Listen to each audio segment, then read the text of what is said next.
So just a note on the running order for today. I'll be giving a brief overview and introduction to the program for those of you that are new. And this will just involve a few words on the background and history of YRE before moving on to the 4-step methodology that we use to create entries. I'll then have a brief word about the timeline for the year ahead and show you some of the resources that we have to help participants.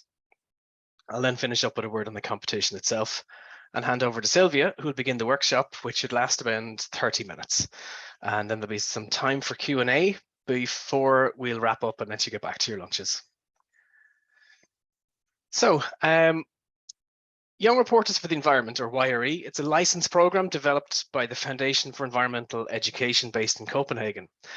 You may know already that it's also the parent body for Green Schools, as well as Green Campus and the Blue Flag program in Ireland.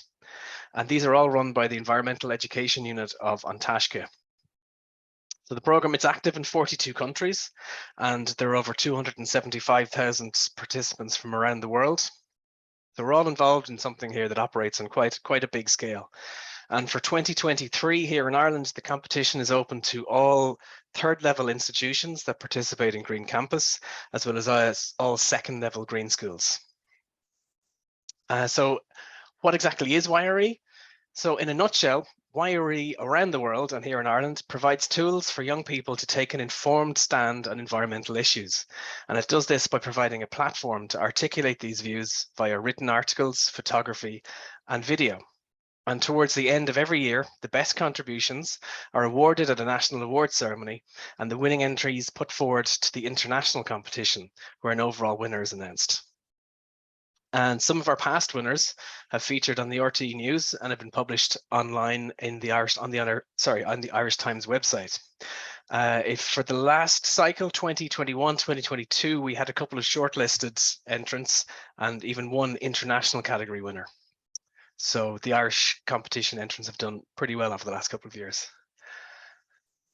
Now, as regards how it works, the YRE process, it's underpinned by quite a simple 4-step methodology.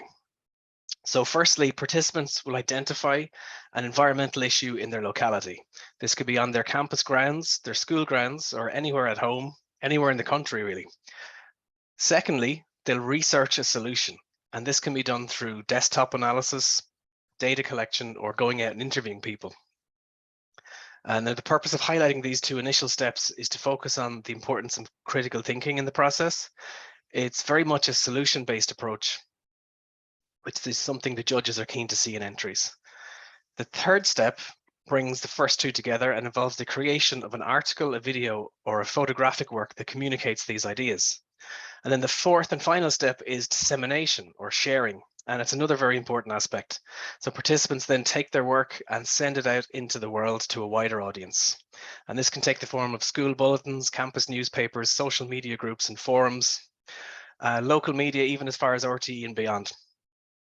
And it's part of the judging process as well. So keeping track of all the times and places your work have been shared counts towards marks in the competition. So from our side, YRE, we're very keen to help participants however we can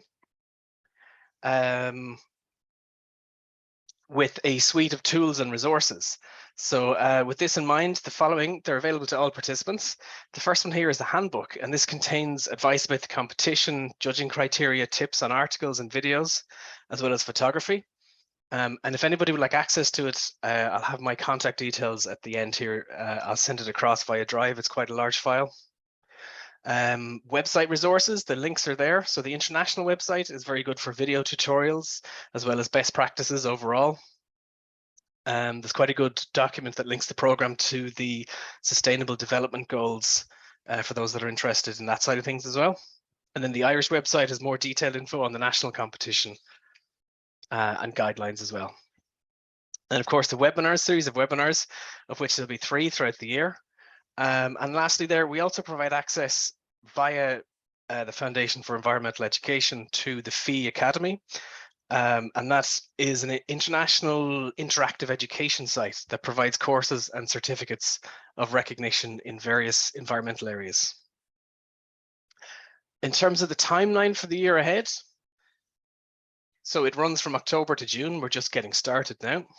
We have another webinar in planning that will hopefully be launched for January, February of next year on photography skills. And that's one with a focus on using tech in smartphones that most people would have already to take really good photos. And the idea there is that we want to be as accessible to as many people as possible. So we're not focusing on encouraging people to spend money on high-tech equipment or anything like that. And then that'll be followed up in March of next year with a workshop on videography skills. And we'll have everything up on YouTube as well for reference. The competition deadline there, it will be sometime in either April or May, so there's plenty of time. Just a note on the competition, May 2023, there's a prize fund of 1,500, and that goes for both green schools and campus categories. So it's a great incentive to get involved. In the past, we've given away tablets, GoPros, cash, and vouchers for winners and runners up. And then, yes, so the Irish website there, yreireland.org, has details on all the criteria for entry. Now, just lastly, I'd like to draw your attention to our portfolio website, Exposure. So here you can see shortlisted and winning entries from past years. It's also a great place to find ideas for entries. So we publish and share content on this site here throughout the year as it arises, and it's a great platform for sharing your work beyond on social media.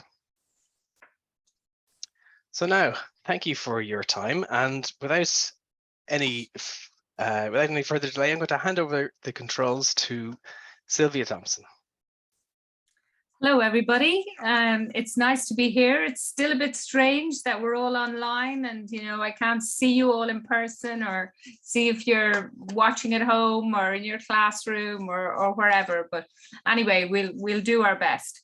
So I'm here to talk to you about really developing good journalistic writing skills. And of course, writing as a journalist is quite different really to writing, say, English essays or history essays, or even in college, very different to writing up academic reports, scientific style reports. You're always trying to grab your readers. Like, that is really the aim of a journalist, is to have what they write being read. So you have to always keep that in mind, that you really want your readers' attention.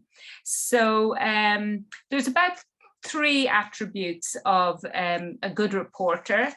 And I suppose the first one is curiosity. Really a curiosity to kind of know what's happening locally, globally, across a whole range of areas, from politics to economics to environmental issues, social, education. So even if you think now we're all kind of a bit fascinated by what happened in Creeslough and such a tragedy that the people died in Donegal, but we also want to know why it happened. We don't fully understand what happened there yet. And also, if you think internationally, say there was a group of politicians met in Prague at the weekend, European politicians, just watching, their discussions, what their aims are, just kind of keeping your eye on things internationally and how that reflects back in more local decision making or future decisions. Or on a wider area, if you think of how the energy crisis is kind of running parallel with renewable energy growth, and even things like prosumers, that new word that we're becoming producers as well as consumers of energy. And that's kind of interesting if you think of your schools, how maybe solar panels will be put on them so the school could become a producer of energy. That actually could be an interesting topic for somebody if your school is in that category. So just to kind of keep your eyes open and your ears open to whatever's going on. And that's a kind of a very good start as well in terms of thinking about what you would like to report on for this competition. Now, more sort of detailed sense of writing itself as a journalist is you have to be a fast writer. Like, often I'd have to write an article in 2 hours, sometimes 2-3 hours, maybe a features article. And so you have to be able to take in a lot of detail quickly and work to a deadline. And then, of course, the absolute key is to have good writing skills. So you always have to think that you're telling a story, actually, and you have to tell it in the clearest way you can using the simplest words. So like I said, it's completely different to writing an English essay, where sometimes you're kind of showing off all the kind of big complex words that you understand or that you can use. Here you're always looking for clarity. And I suppose in a general tip would be, before you begin writing, let's say you've kind of investigated your subject, you've done your research, before you begin writing, it would be a good idea just to explain what you've done to a friend or a family member, and even maybe record yourself doing that, because that will give you the simpler language that will be appropriate for your piece, because you'll be explaining it to somebody who doesn't know, which is key, somebody who doesn't know what you've done. So that will kind of demand of yourself a way of explaining that will then help you write your piece. Also, a thing I do still is I write down the main points in the piece I'm going to write in order of importance. So you've done, like I'm going to show you an article later about a walking conference I was at. So say I was at that conference, so afterwards I would write down the things that struck me the most significant facts, and maybe one or two really good quotes. And then they will form the kind of, that's like the skeleton of your story, really. They will form the basis of your full story. And then also just be inspired by what you're doing. Be inspired by the questions you're asking, and that, you know, really try to find good answers when you're doing it. So, okay. Now back to a kind of a very simple way of understanding journalism is the who, what, where, why, and when formula, which is you have to know which one is most important. So we give an example here of which member of the royal family died in September.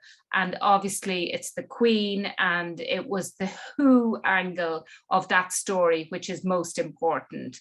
And then some of you may have heard that there were floods in central Italy, again in September, and the where is kind of important there, and of course how it impacted the people as well. But we want to know where it happened. That's the kind of first thing. And then if we talk about the budget, it's the what is the most important thing. And then you kind of slip in the other aspects of when it happened, so in your story as well. And we always used to say, oh, yesterday, today, but now we often include the date in our stories, because of course it might be read online later. And Harold Evans, who was an editor of the Sunday Times, developed years and years ago, he wrote lots of books on journalistic reporting, what he called the what formula. What has happened in a nutshell, how it happened, so you're explaining it, and amplify is add more lesser important details further down and tie up the ends. So that's kind of just a good kind of mantra as well to keep in mind. But if before you write, just think of the who, what, where, why, and when of the story. Okay, and then moving on to kind of the language you use. It's very important to have active language when you're writing in journalism. So there's an example: a petition requesting a reduced speed limit on O'Connell Street was presented to the city board last night. Now, you might think that reads fine, but it's actually a passive way of writing. Whereas if you turn that sentence around and say, householders petitioned the city board last night for a lower speed limit in O'Connell Street, it's just got much more energy to it as a sentence, and it's more effective. So that's worth keeping in mind as well. Okay. Another aspect of it is to be positive. So rather than saying something like the project was not successful, you'd be better to say the project failed. And rather than saying the company says it will not now proceed with the plan, which is a bit wordy, you could just say the company says it has abandoned the plan. And again, another example would be Joe Bloggs, who escaped last night, has still not been caught. That's kind of too wordy. It's much easier to say Joe Bloggs is still free. So they're kind of very simple examples, but just to kind of give you that sense of how being positive is important in journalistic writing. Following on from that, obviously you have to be accurate. So always check your facts, double check your facts. Think about a quote if somebody says, oh, 20% of our energy, say, comes from renewables at the moment, and you actually know that it's higher. So that's an outdated fact, for example. So you'd have to make sure you check your sources for that, check that you're looking at something that's up to date as well. Even if you think of the recent COVID pandemic and how the information, how we learn things more and more through the 2 years. So if you read something written in, say, summer of 2020, sometimes the information was inaccurate. So compared to the way we understood the virus and how it spread later in the pandemic. In fact, that was a very good example of knowledge growing exponentially, or facts being inaccurate actually as time went on. So it's very important for you to be accurate and clear in your writing.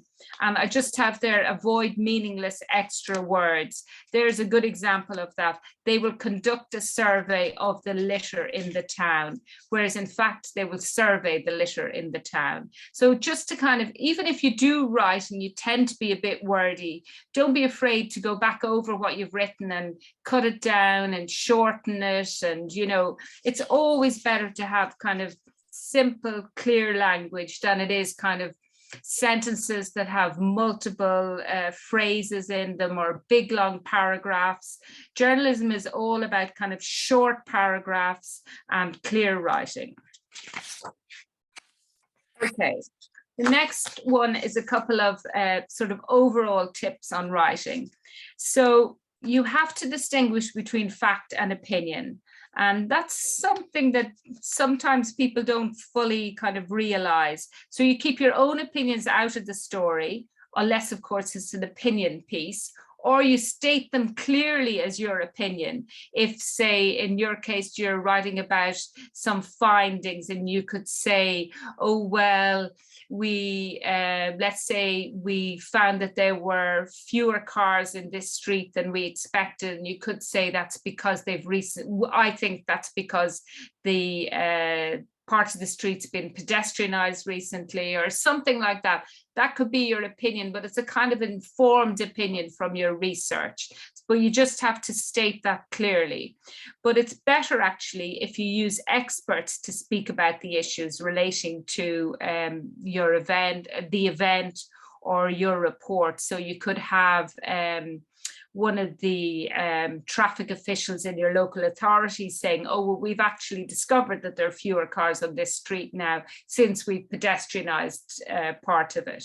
So it's good to try and ask the questions of these people and get them to answer the things that you might have an inkling on, but you're not sure about. It's good to have other people's voices in your piece as well, of course.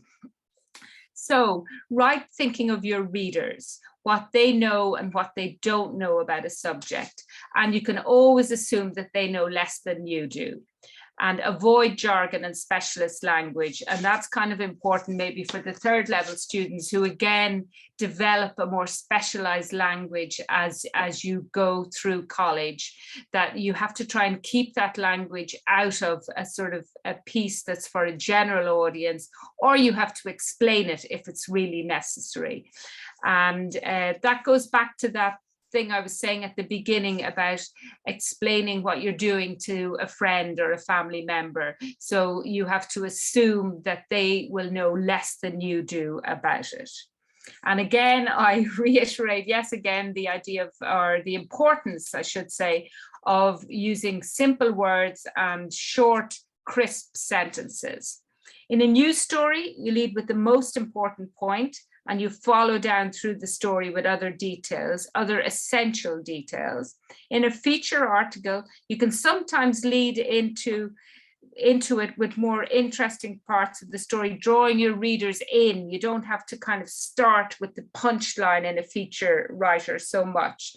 And again, don't be precious about your words. Change them easily to get the right one. Like, there's no shame in changing your words. I mean, I sometimes would even change the start of a piece, cut out a paragraph. You know, you have to just be flexible in the way you write and not be too precious about your words.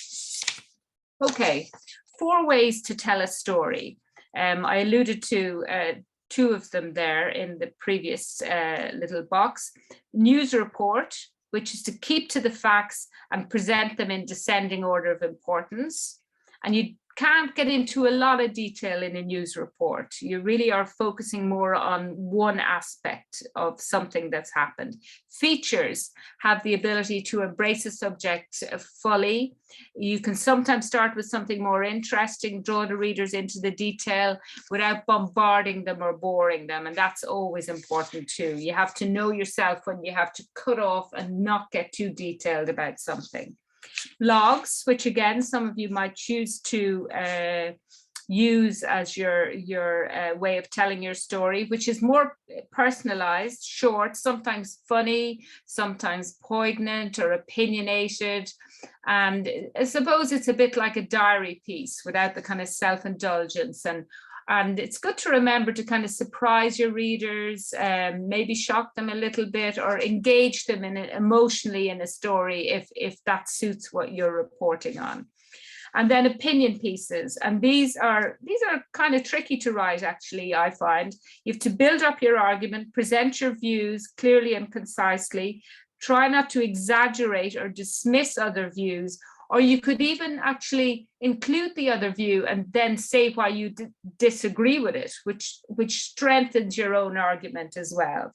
And again, like I said, be brave and do some editing before you send in your final story.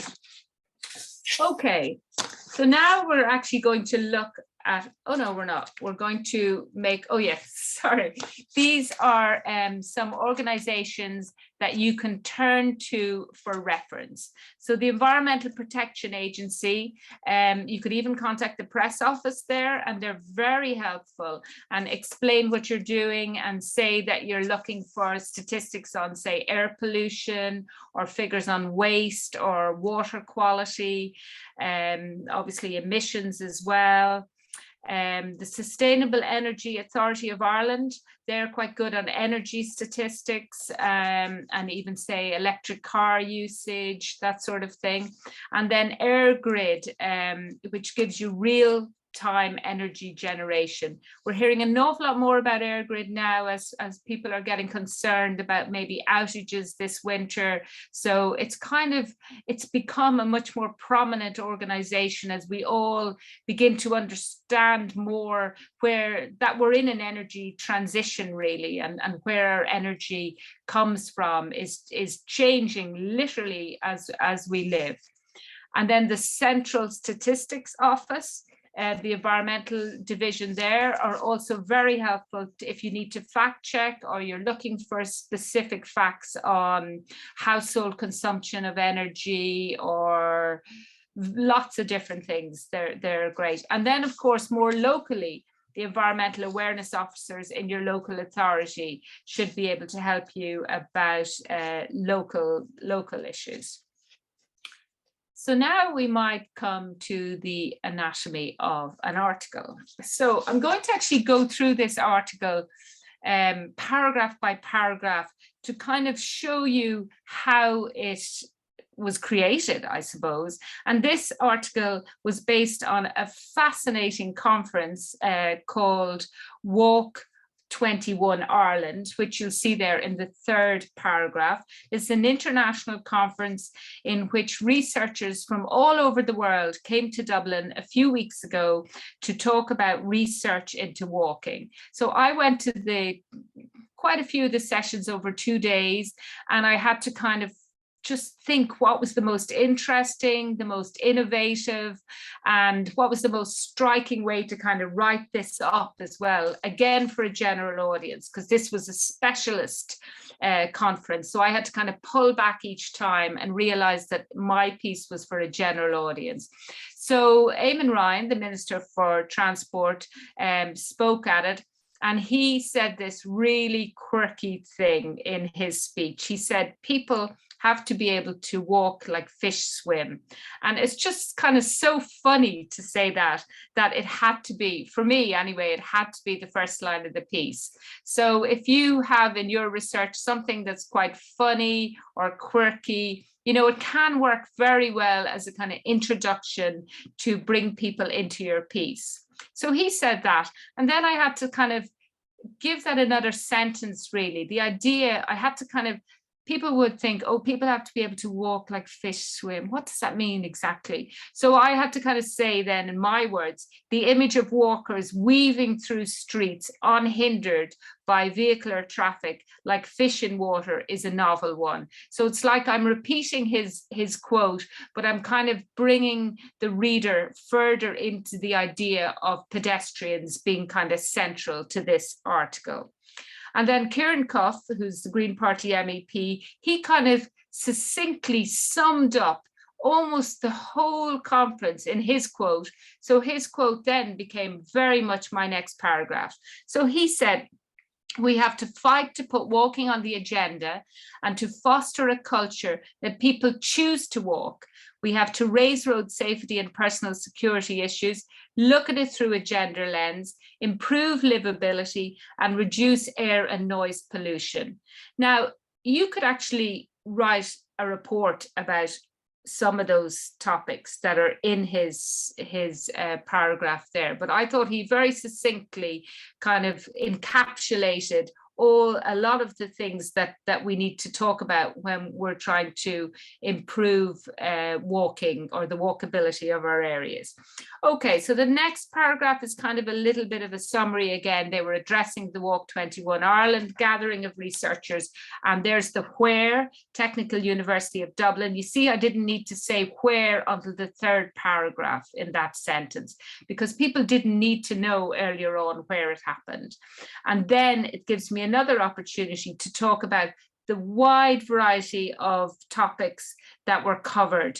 And in some ways, that's the only paragraph I got a chance to talk about the wide variety of topics covered. So the rise of walking meetings, sometimes now business people, they'll go outside their offices to walk, to discuss something. The group step challenges, which is kind of, again, a sort of become a corporate team building exercises. Walktober or Marchthon, where groups in offices, they all kind of compete with each other to have a higher levels in these step challenges. To safe routes to school, which again, Antashka was involved in actually in one of those presentations.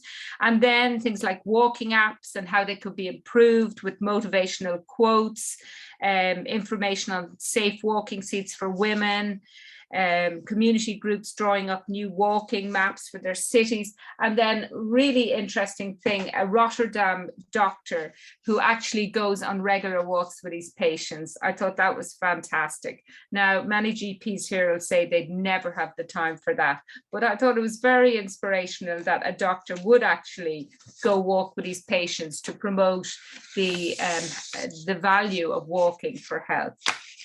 Okay, so the next section of that article kind of goes into more detail. So I have here the conference held planners had to stop thinking that traffic flow was about cars and start thinking of it as about people who walk, cycle, take public transport and drive.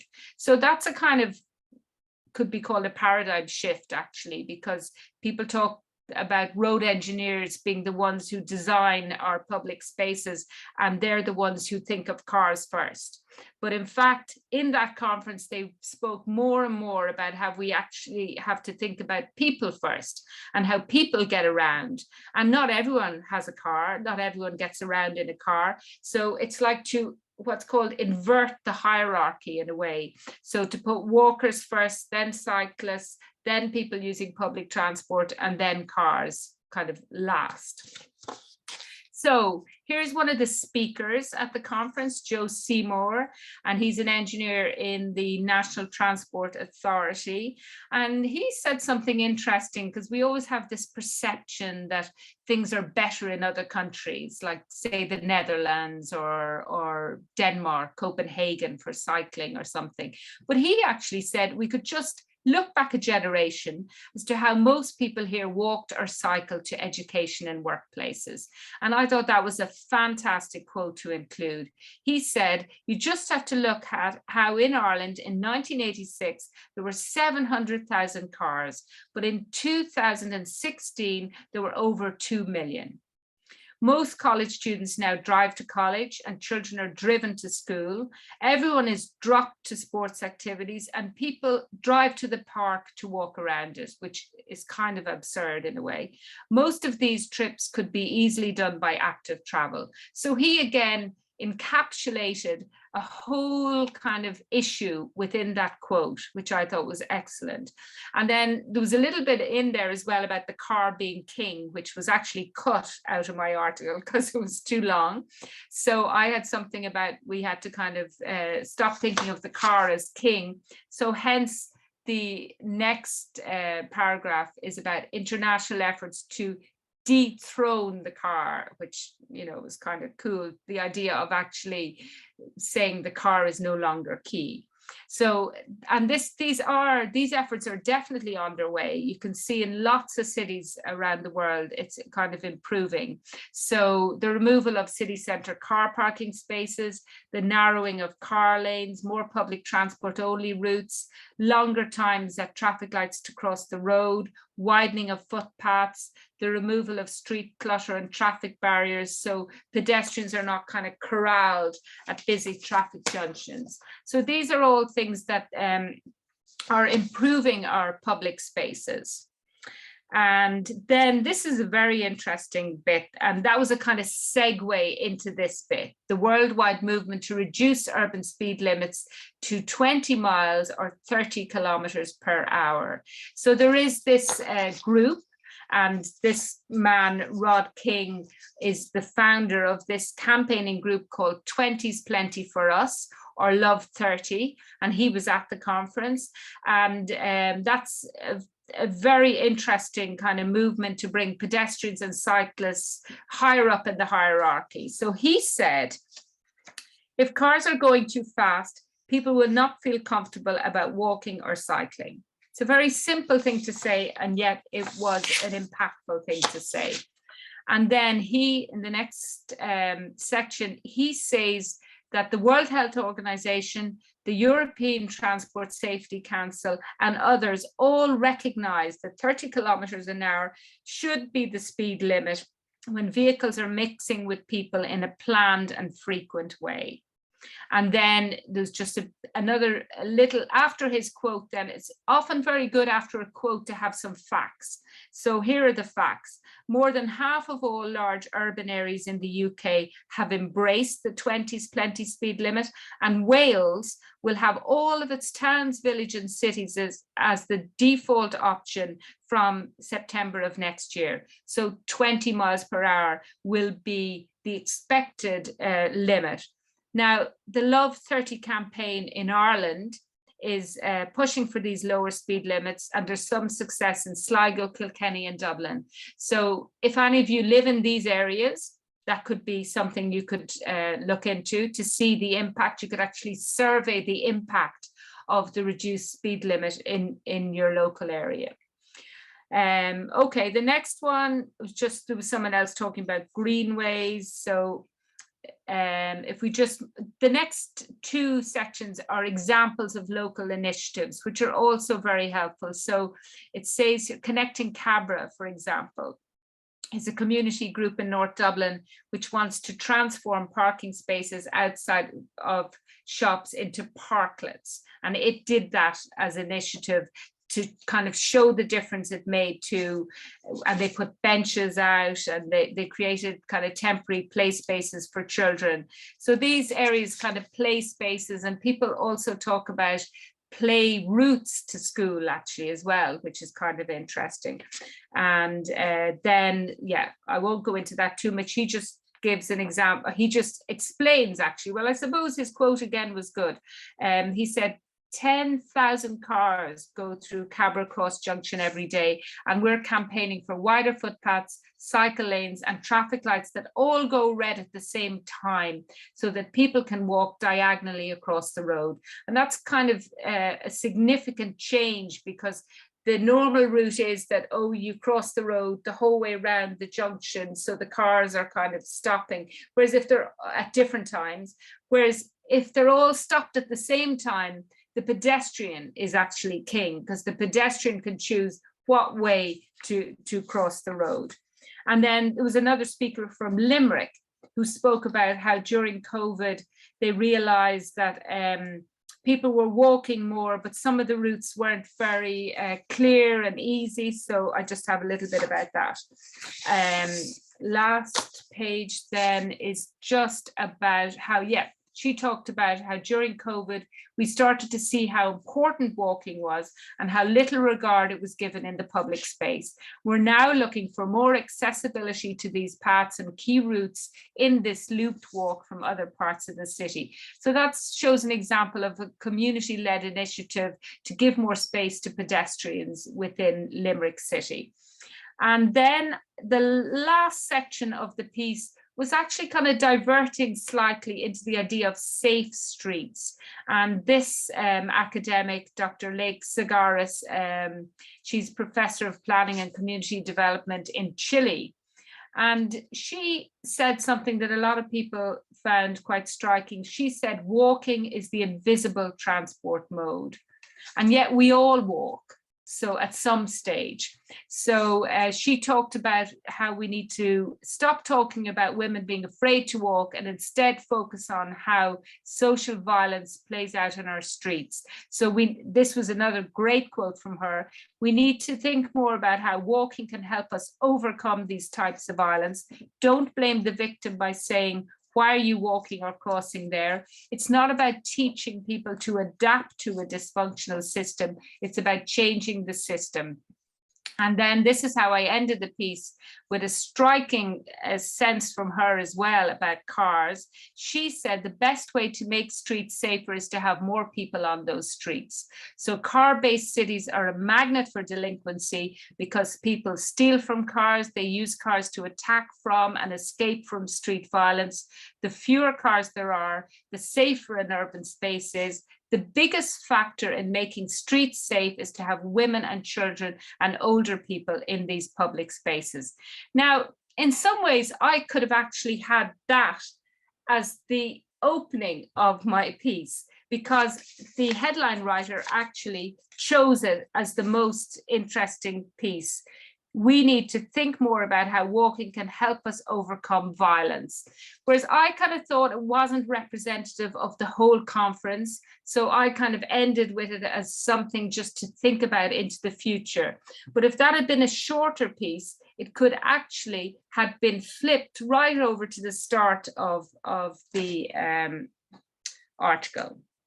Okay, something's happened to my screen here now for some reason. Can everybody still hear me? Yeah, okay, good. Yep. Okay, well, I think that comes to the end of my slides. And what really now is, I'd like to know if there's anything I can do to help you with your ideas, or if you want to ask any questions about writing, or tell me about maybe what you think you might do, and see can I kind of tease it out a bit more. So over to you. Sylvia, we have a couple of excellent questions already. I'll direct you to the Q&A section there at the bottom. For some reason, I can't see them now. Okay, well, I can read them out anyway. Yes. Okay. So this is a question about accessibility. If you're ready. Yeah. Any recommendations for young reporters who are dyslexic? The speed element is particularly challenging. Any useful tools? Okay. Well, I suppose the first thing would be to record, you know, so if you're at an event, record it, or ask, is it recorded? Like, just like this is being recorded, so you can listen back to it again later. Or another thing you could do is ask for speeches in advance. You know, if there are very prominent people speaking, say the ministerial speeches, sometimes you can get copies of those in advance. And then when the person is speaking, you can just check down through it to see if the person is saying the same thing that's written in their speech. I suppose, yeah, recording is kind of the best tactic. And even in interviews, if you're interviewing people individually, record it on your phone, and then you don't have to write, you know, make notes about everything. Okay, thank you. Another anonymous question here. Is there any opportunity, this might be for Eoin as well, is there any opportunity to submit our work to the Irish Times? Well, now there is a student portal. I haven't researched that before I came on, which I probably should have, but there was an opportunity at one point that students could write pieces for that student portal. But really, I'll just have to come back to Eoin and give an update on that to see if that's still active. Okay. The next one is slightly longer. In terms of your own online coverage, Sylvia, do you have one piece that has received much higher readership than others? So that's just online, the question. i.e., is the Walk 21 piece a recent example? Yes. There's another aspect to that question, but I'll let you answer that first. Okay. Yes, the Walk 21 was well received online, actually. I think partly because it was an international conference and a lot of the people who attended from all over the world read it. So I would put it up on Twitter, and there was kind of a lot of discussion about it on Twitter afterwards. So yeah, that was an example of something well read recently. It varies hugely. It really depends on what else is up online that day. You know, it's unpredictable in a sense, but that was great. I see Eoin has just put up that slide there, which again was with my article, which was to my advantage, actually. This guy, he's called Pietonito, if I'm pronouncing it right, and he's a masked defender of pedestrian rights. He's a kind of Batman-like character, and he was in Dublin for the conference, and these were students from, I think, the local Educate Together school, and he was like obviously stopping the traffic so they could walk across the road. But that's an example of how a visual is so useful in your own article. Sorry, was there another part of that question? Yes, so this is about the headline. So how important is that initial headline to grab attention? Yes, it's very important.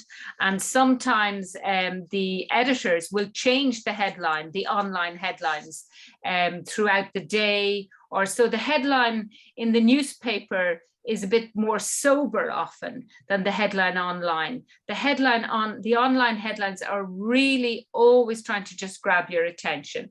And sometimes an editor might feel, oh, that one hasn't actually performed that well. And they change the headline and more people read it. And of course, then there's that self-perpetuating fact that the most read will always be the most read. You know, because people will look, oh, that one's most read, I must read it, you know. So it's obviously great to get into the most read. Okay, the next one. Do you think media outlets in Ireland will follow the UK Guardian in refusing all fossil fuel advertising in the near future? Wow, that's good question. Yeah. Question. Yeah. Yes. I don't know, actually. The Guardian's a very campaigning newspaper, you know. I'm not sure if Irish media outlets are quite as campaigning, but yeah, It's a very interesting question. It'd be interesting to see what happens. I couldn't predict it, actually. Okay. Okay. There's another question in the chat function here. Would writing an article on how the countryside could adapt be good? Okay. So what changes could be made in the countryside Oh, yes. as a subject matter for an right. article? Okay. Yeah. Well, and how they can adapt. Yeah. Yes. I suppose you'd need to kind of be a bit more precise about that. So are you thinking about, say, farmers who leave part of their land for nature, for instance, and in that way, like most of the land in Ireland in the countryside is owned by farmers. So if you're talking about adaptation, you'd be thinking about what farmers are doing. So are they, say, changing their methods of farming a bit? Are they leaving some, yeah, like I said, are they leaving some land for nature at the edge of their fields? Some, they have field margins, some farmers do. Are they letting their hedgerows grow higher? Are they putting in kind of bat boxes or bird boxes in their barns, you know, those kind of things? That'd be in the private land. How the countryside can adapt. And I wonder, did the student actually Yes. perhaps refer to the accessibility for streets and walking? Because it came off another chat. So perhaps, yeah, it's about, I'm just guessing now, but Yes. perhaps that's it, that it's about, you know, safety on country roads and in country towns and so on. Yeah, which... yeah. Well, I think that has become a huge issue, actually, the lack of safety on country roads because of speeding cars. So, you know, it possibly if we could slow down the traffic in the urban spaces first, where there is a lot more people walking, maybe that could result in just an overall better consciousness, really, that the road spaces have to be shared, really, wherever they are. And I suppose sometimes you see in towns now footpaths going out a bit further, for instance, you know, so there is that sense that, and or cycle lanes as well. So, you know, that sense of other users apart from the car is gradually kind of developing. Okay, thank you. A couple of positive comments here, and another question. What's the most pressing environmental issue for young people at a local level, in your opinion? And is it different for those of a rural and urban context? Wow. Yeah. Now, what's the most pressing? It's kind of hard to say what the most pressing is. I think the biodiversity loss is a huge issue. And I was going to say earlier, there's currently a draft National Biodiversity Action Plan that you can look up at gov.ie, and that's open for public consultation at the moment. So I think biodiversity loss is a huge issue. And how we can find ways to mitigate against that, actually, to stop the loss of species. And again, farming practices has to be a huge part of that. I think transport is a big issue as well, and in terms of trying to reduce emissions for climate change. So I think that's an issue for everyone, really. We need to have more people walking, cycling, using public transport. So we kind of have to move away from the car. I think a lot of people are saying just turning to electric cars isn't really the answer. We need to kind of reduce the amount of cars on the road. So I think that's transport. So I also think energy, obviously, which we're hearing about so much now.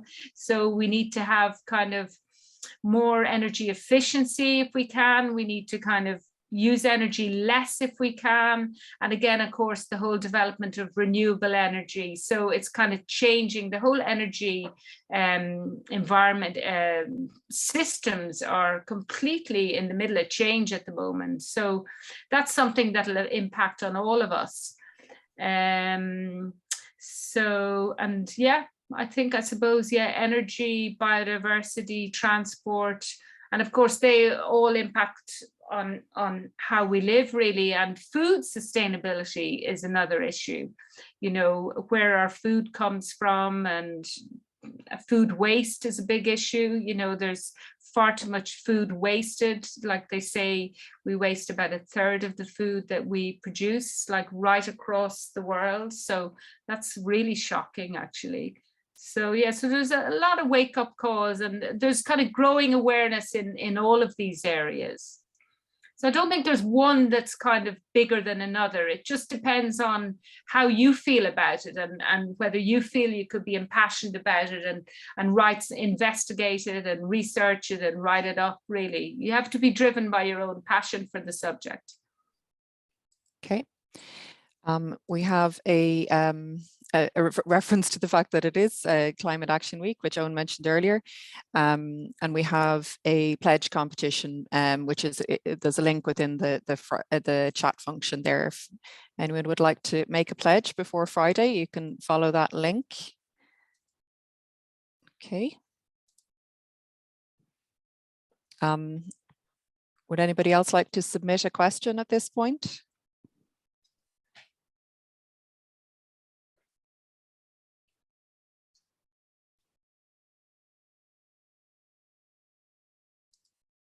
I think we might leave it there for the moment. Thank you so much, Sylvia and Deirdre, for all your help today. That was a really, really interesting presentation. You're welcome. In terms of links to articles and social media sites and things like that we discussed, I think, Deirdre, you're going to drop in a list into the chat, please. Thank you very much. I'm also going to be uploading this to YouTube, so you can look back on it, and it'll be split into chapters, so you can skip back and forth to the parts that interest you, and I'll include the links to that as well, and I'll send them on to you as well. I just want to check my slides here to make sure I have everything covered. Sylvia, do you want to speak to the last? Yes, I suppose slide? that's just a little quote that we've put up: be the change you want to see in the world. And I suppose that just speaks to what you're choosing to research and write about is like something that you're actually passionate about, you know. So that's really what that quote is there for. Thank you very much. So these links, we're going to share them with you now as well. So Slight technical problem with sharing the links, but I'll work on it here. And you're sending it anyway, Eoin. Yeah, I believe, yeah. If I can interject there slightly, the two other articles there that are mentioned, the grassroots activism one, that's very interesting, about what various activists in Ireland feel about what we need to do to actually respond to climate change. And it's very much about how we have to start with a ground up movement, and people have to feel part of the solution rather than part of the problem, which is what one of the activists said. And in fact, that was the headline in the article. So that's an example how the headline, and that worked very well as a headline, that people need to feel part of the solution rather than the problem. And the other one was a smaller piece, actually. There was an American academic in Trinity came to speak about cycling and how to get more people cycling. And she simply said it needs to be fun. So people actually felt, you know, I enjoy cycling. That's what made them cycle. It wasn't because they, you know, wanted to reduce their emissions. They actually had fun. So that's also worth keeping in mind when you're planning things, that actually making it fun helps. Thanks, Sylvia, and thanks, Deirdre, as well. And Grania, the links are all there in the chat. So if you want to follow through on anything, it's all there in the chat box for you. So that's everything. Thank you so much for taking time out of your lunchtime today. If you have any questions for myself on YRE, you can email me directly there at yre@eeu.ontashka.org.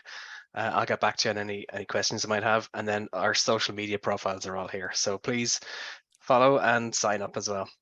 That's everything. That's all for today. So thank you very much for your time again, and hopefully look forward to seeing your entries, and I'll chat to you over the course of the academic year. Thank you very much.